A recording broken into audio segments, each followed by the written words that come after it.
ब्रेकनंतर आपल्या सगळ्यांचं पुन्हा एकदा स्वागत। शिवशाहीर बाबासाहेब पुरंदरे यांच्या पार्थिवाचं अंत्यदर्शन घेण्यासाठी मोठ्या संख्येने नागरिकांनी आता गर्दी केलेली आहे। त्यांच्या निवासस्थानी त्यांचं पार्थिव अंत्यदर्शनासाठी ठेवण्यात आलेलं आहे।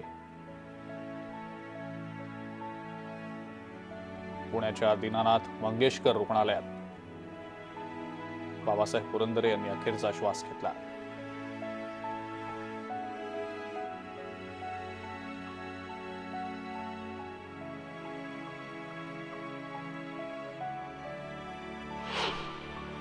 सगळ्याच्या पलीकडे जाऊन लोकांच्यावरती संस्कार केले आणि तरुण पिढीला संस्कार म्हणजे काय, शिवाजी महाराज म्हणजे काय, वातावरण म्हणजे काय, कसं जगावं हे शिकवलं। तेव्हा बाबासाहेबांसारखा माणूस पुन्हा इतिहासात निर्माण होणं अवघड आहे। आजच्या तरुण पिढीला त्यांच्यापासून काही शिकायचं असेल तर सगळ्याच्या पलीकडे जाऊन माणसांच्यावरती प्रेम करायला शिकावं, मला असं जास्त महत्त्वाचं आहे। भयंकर बारीक लक्ष की कोण काय करतं, कोणाचं काय, कोणाला काय अडचण आहे, बरोबर ते कोणत्याही अडचणी असल्या तरी आपल्या घरच्या तरी पण ते सोडवायचे किंवा नाही आज बाबासाहेब मला असं आहे बरं ठीक आहे तरी पण ते, आणि कोणी असू द्या, मी असं नाही, कोणी जरी असेल तरी पण ते कोणाच्या अडचणी आणि शांत चित्ताने, कधी राग नाही, कधीच नाही आणि लोभ तर कधीच नाही। त्याने कधी पण असं म्हणाल नाही की मला असा सन्मान द्या, माझा मान करा किंवा मला असं काही करा, असं कधीच म्हणाले नाही।